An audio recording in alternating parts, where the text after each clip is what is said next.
Assalamualaikum warahmatullahi wabarakatuh. Nama saya Sarfatudiana, NIM saya 28920 Saya dari Prodi Manajemen Fakultas Ekonomi dan Bisnis dari Universitas Pancasakti Bekasi.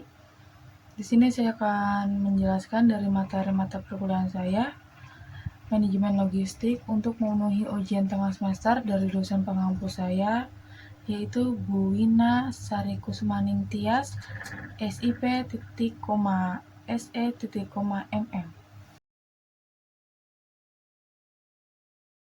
Yang pertama di sini ada pengertian sistem manajemen logistik. Sistem manajemen logistik merupakan segala usaha terpadu guna pencapaian tujuan logistik yang telah dibuat dan ditentukan sebelumnya. Tujuan logistik dalam sistem logistik dapat berbeda-beda, misalnya tujuan biaya yang serendah mungkin atau tujuan penyimpanan barang yang awet dan sebagainya. Selanjutnya di sini ada menurut para ahli, yaitu menurut James C. Johnson, sistem manajemen logistik bahwa keberadaan sistem di perusahaan atau pabrik akan ditentukan oleh faktor-faktor input dan output. Kedua faktor ini saling melengkapi dan berfungsi sebagai satu kesatuan yang akan membentuk satu sistem. Selanjutnya di sini ada definisi logistik.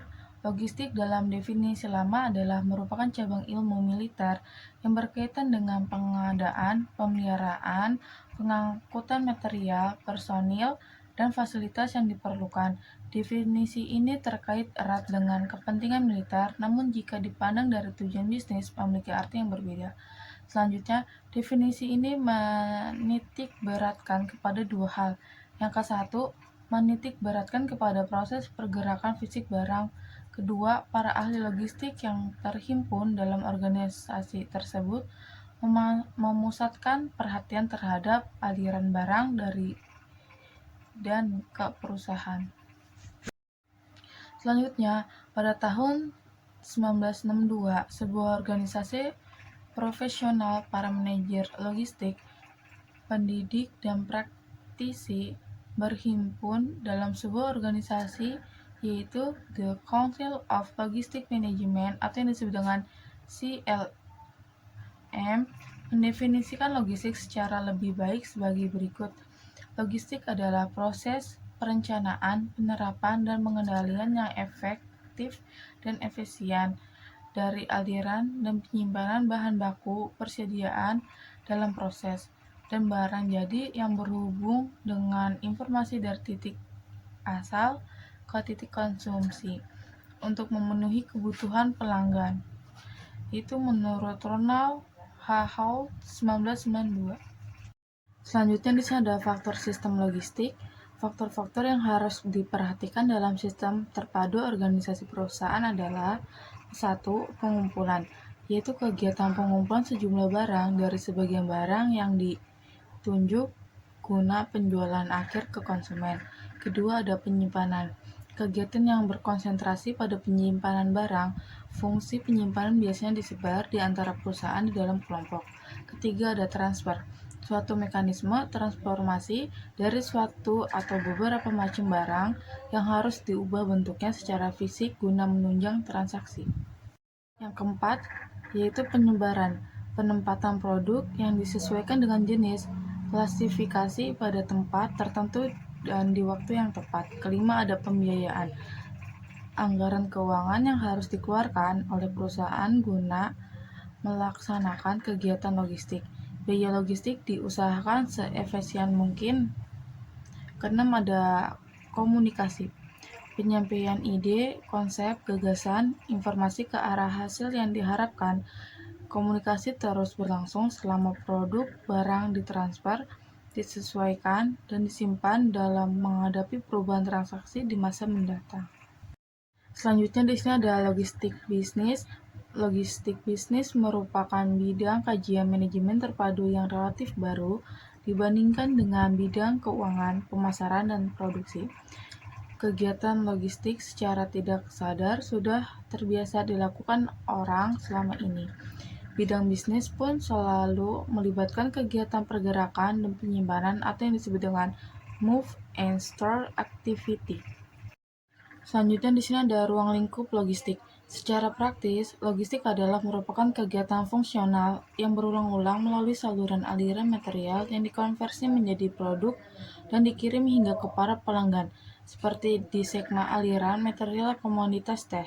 Secara terminologi, logistik bisnis terdiri dari dua proses besar. Yang ke satu, semua kegiatan logistik sebelum dilaksanakannya kegiatan produksi disebut inbound logistik dan proses pengolahan yang disebut manajemen material. Kedua ada setelah kegiatan produksi disebut outbound logistik, sedangkan proses pengolahannya disebut manajemen distribusi fisik. Selanjutnya di sini ada unsur sistem manajemen logistik. Ada 5 unsur yang digabungkan untuk membentuk sistem logistik dalam organisasi perusahaan, yaitu unsur tersebut adalah 1. Struktur fasilitas, 2. Transportasi, 3. Persediaan, 4. Komunikasi, 5. Pengolahan dan penyimpanan.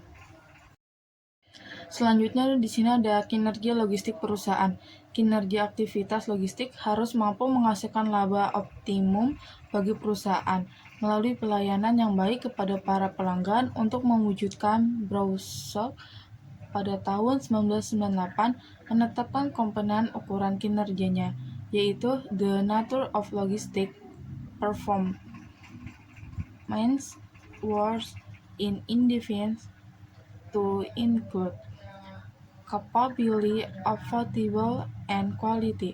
Berdasarkan definisi tersebut, kinerja logistik dapat diukur oleh 3 komponen penting, yaitu ukuran kapabilitas, ketersediaan, dan mutu. Selanjutnya di sini ada strategi pengiriman barang. Ada beberapa jenis metode pengiriman barang, antara lain ke-1 ada direct shipping atau yang disebut dengan pengiriman langsung dari produsen ke konsumen sehingga tidak membutuhkan titik perantara seperti gudang dan distribusi counter. Biasanya barang-barang yang dikirim barang yang mudah rusak dalam jumlah besar dan produk spesial.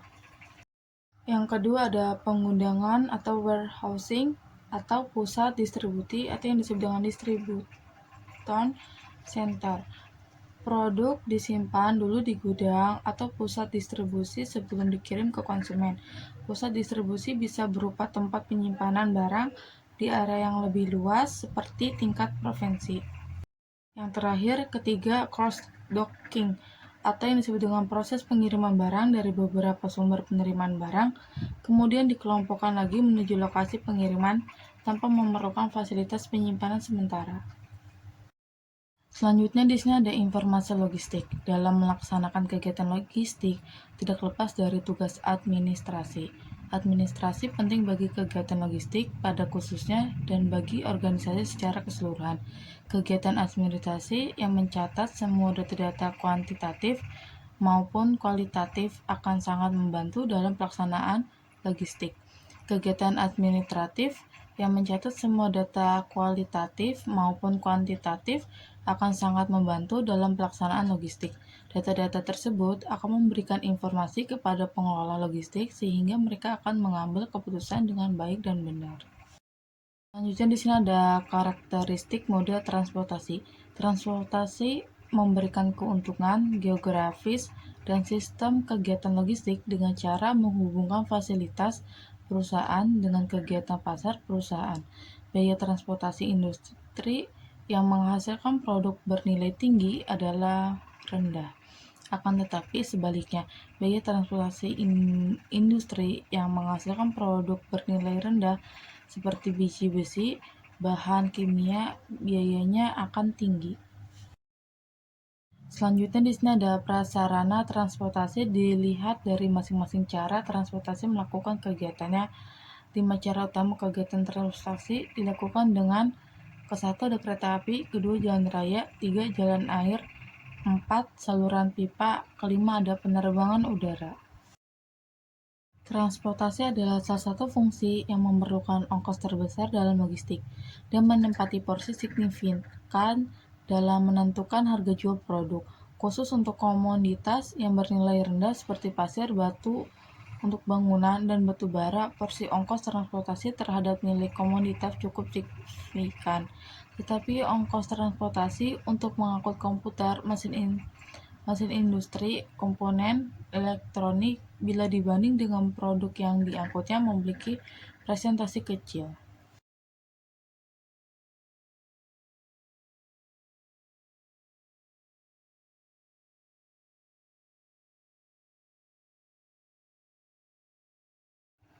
Mungkin cukup sekian dari saya, kurang lebihnya mohon maaf bila ada kesalahan.